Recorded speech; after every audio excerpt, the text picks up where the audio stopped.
Sense organs, sense organs, sense है कि नहीं? सेंस होना चाहिए सेंस ऑर्गन्स पढ़ने के लिए।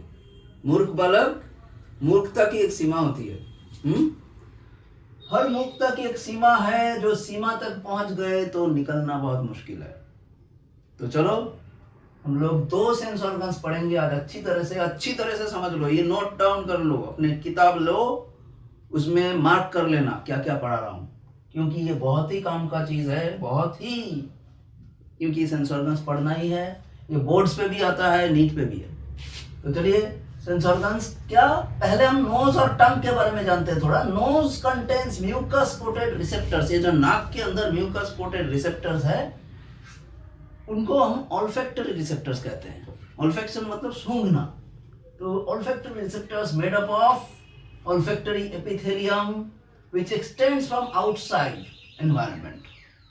बाहर की तरफ हम लोग जो भी सांस लेते हैं उसके साथ जो भी स्मेल आता है, स्मेल का ये केमिकल रिसेप्शन होता है। जो भी हम लोग स्मेल करते हैं, सपोज कोई तुम्हारे सामने खिचड़ी पका रहा है, खिचड़ी मतलब वो खिचड़ी नहीं, समझा?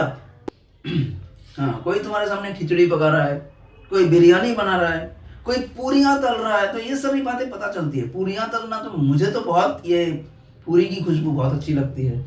बिरयानी मैं पसंद नहीं करता, तुम लोग तो पसंद करते हो, हम दूसरे जमाने के लोग हैं, हम बिरयानी पसंद नहीं करते थे।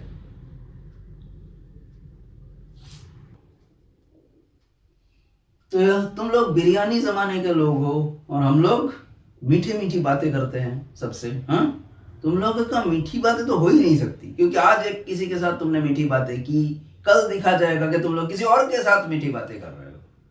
तो मीठी मीठी बातें, ऐसी ऐसी बातें चलती रहती है ना, वो 6 और 9 का ये रिलेशनशिप।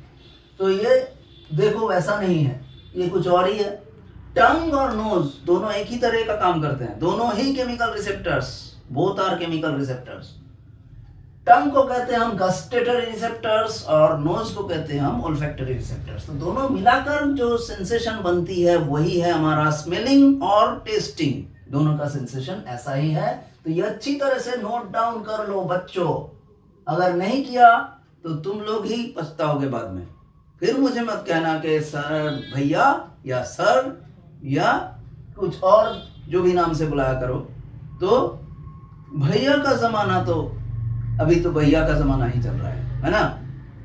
तो चलो, आईज, आईज कहां पर लोकेटेड है?